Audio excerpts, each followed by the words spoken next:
आपको पता है प्रदेश में जगह जगह पर आंदोलन चल रहा है और आप सोए हुए हैं। शर्म आनी चाहिए। आ जाते हैं फिर टोपी लगाकर वोट दो। हम खबरदार बोलते हैं आपको। छत का छाया भी छीन लिया जाए और रोजगार भी छीन लिया जाए, ऐसी सरकार के विरुद्ध और ऐसे अन्याय के विरुद्ध जो कोर्ट के द्वारा सरकार ने कराया है, हम इसका बहुत विरोध करते हैं।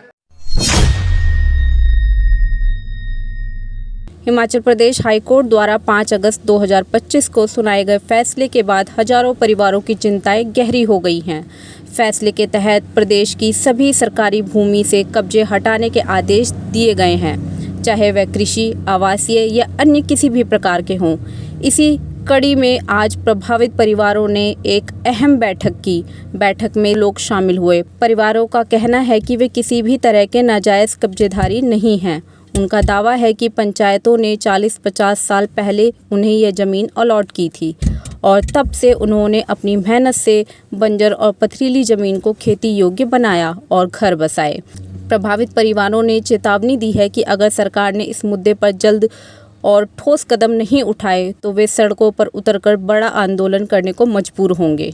मैं आज हमारी ये मीटिंग हो रही है और इस मीटिंग में हम इसलिए इकट्ठे हुए हैं कि अभी तक जब से ये माननीय उच्च न्यायालय का फैसला आया है, तब से आज तक अभी तक सरकार जो है, अभी सरकार से हमें ये नहीं पता लगा कि वो अभी आगे सुप्रीम कोर्ट में जाएगी या नहीं जाएगी। लेकिन हम ये मीटिंग इसलिए रखी है कि इसके लिए हम कोई रणनीति बनाए और इसके लिए हमने वैसे प्राइवेट वकील से बात भी की है। उन्होंने कुछ डॉक्यूमेंट बताए हमें कि इस ज़मीन के लिए आपको क्या क्या डॉक्यूमेंट बनाने। अगर सरकार जाती है तब तो ठीक है, अगर नहीं जाती है तो हम फिर 15 तारीख के बाद हम अपने मतलब खुद ही डॉक्यूमेंट बनाएंगे और डॉक्यूमेंट बना के मतलब हम वकील से मिलेंगे और उसके बीच हम एक रैली भी करने जा रहे हैं। और रैली करनी है मतलब हमने डिस्ट्रिक्ट हेडक्वार्टर पे कम से कम ये चाहते हैं कि 10-15 हज़ार हमारा आदमी हो और सभी संगठनों को बुलाएंगे उसमें। और जहाँ तक हमें पता है कि ये लोगों को न्याय जरूर मिलेगा, क्योंकि ऐसा नहीं है कि मतलब हमने कोई ये है, क्योंकि हम 30-35 साल से बैठे हुए हैं यहाँ और हमारे जो कईयों के पटे हैं वो 71-72 से हैं, कई लोग 80 से बैठे हैं, कोई 90 से बैठे हैं। तो इतना तो हमारे साथ अन्याय नहीं होना चाहिए। और मुझे सरकार से पूर्ण विश्वास है कि सरकार इस बारे में हमारे लिए कुछ न कुछ जरूर सोचेगी और वो अपनी ये इस जनता को जरूर न्याय दिलाएगी। पटा संघर्ष कमेटी की बैठक हो रही है और मैं अमृतलाल महेंद्रू बयान देता हूँ कि सरकार ने जो भी हमारे साथ किया है ये दुर्भाग्यवश है। इन्होंने ना तो कहीं कोर्ट में कोई प्रोसीडिंग की है ना कुछ है, सिर्फ वो जो कोर्ट की प्रोसीडिंग चल रही थी उसमें मौन दर्शक बनकर ही रहे हैं।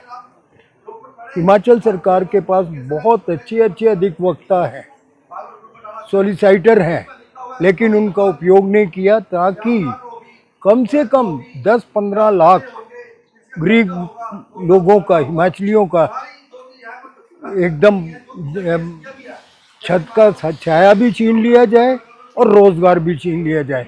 ऐसी सरकार के विरुद्ध और ऐसे अन्याय के विरुद्ध जो कोर्ट के द्वारा सरकार ने कराया है, हम इसका बहुत विरोध करते हैं और इसका जुडिशली में भी जाएंगे, नारे भी लगाएंगे। हमें जो करना है हम सब करने को तैयार बैठे हैं और हम सरकार को बता देंगे कि ये जो अन्याय है हिमाचल देवभूमि के उन वत्स के अगेंस्ट है जिनकी छत्र छाया आप हमसे हटाना चाहते हैं और हमारे रोजगार समाप्त करना चाहते हैं। का जो फैसला, हाईकोर्ट का जो फैसला आया है उसमें सरकार की जो भूमिका है अभी तक कोई ज़्यादा एक्टिव सरकार नहीं हो पाई है हमारे बचाव में। तो ये हम लोगों का एक मॉरल ड्यूटी है कि हम लोग इकट्ठे होकर इसमें कार्रवाई करें, क्योंकि ये जो जगह हमें जहाँ पे हमारा आवास है, रहने को है, ये एग्रीकल्चर कर रहे हैं, वो हमें आवंटित है और प्रॉपर्ली आवंटित है, बाकायदा उसकी जो रिकॉर्ड में वो अभिलेखों में दर्ज है। तो अगर इसके ऊपर कोई कोर्ट की कार्रवाई, कोर्ट के आदेशों की के मुताबिक कार्रवाई की जाती है तो वो गलत होगी, अनुचित होगी, न्याय संगत नहीं होगी। तो इसके लिए ज़रूरी हो गया है कि हम लोग इकट्ठे होकर कम से कम अपने ये संदेश सरकार को भी दें और ये बात अपनी सुप्रीम कोर्ट तक पहुंचाएं कि हमारे जो कब्जे हैं वो अवैध नहीं है बल्कि हमारे जायज़ कब्जे हैं और बाकायदा वो जो अथॉरिटी थी उसके द्वारा वो आवंटित किए गए। तो मैं यही कहना चाहूँगा कि जो भी लोग हम इकट्ठे हो रहे हैं वो अपने राइट्स के लिए लड़ें और तब तक लड़ें जब तक कि वो सरकार इसके ऊपर सही फैसला नहीं ले ले। मैं आपके माध्यम से ये बताना चाहूँगा सभी लोगों को जो भी इस सरकारी आवंटन भूमि में मकान बने हैं या रह रहे हैं, उनको एक आह्वान करना चाहूँगा कि सभी लोग इकट्ठे हो जाएं। और इसीलिए हम आज यहाँ इकट्ठे हुए हैं कि हमें सबसे पहले अपना घर बचाना है। और जैसे कि अभी आपने देखा होगा, हमारे रोहित जी ने बोला कि हम एक बड़ी रैली कर रहे हैं, तो उसके लिए हमें एक संख्या बल चाहिए जो कि हमारे पास अभी उपयुक्त नहीं है। तो सभी से मैं आग्रह करना चाहूँगा कि सभी लोग हमारे साथ आएँ, अपने हमारे लिए नहीं अपने लिए आएँ, क्योंकि उन्हें अपना घर बचाना है, मुझे अपना घर बचाना है, सबको अपना घर बचाना है। तो सब इकट्ठे होकर अपना घर बचाएंगे, इसीलिए हमें इकट्ठे होना है। और सरकार को हमें ये दबाव डालना है सरकार के ऊपर कि वो हमारे लिए कोर्ट में जाए और केस लड़े। मैं सरकार से और फिर विनती करता हूँ कि आप जाग जाइए। आपको पता है प्रदेश में जगह जगह पर आंदोलन चल रहा है और आप सोए हुए हैं। शर्म आनी चाहिए। आ जाते हैं फिर टोपी लगाकर वोट दो। हम खबरदार बोलते हैं आपको।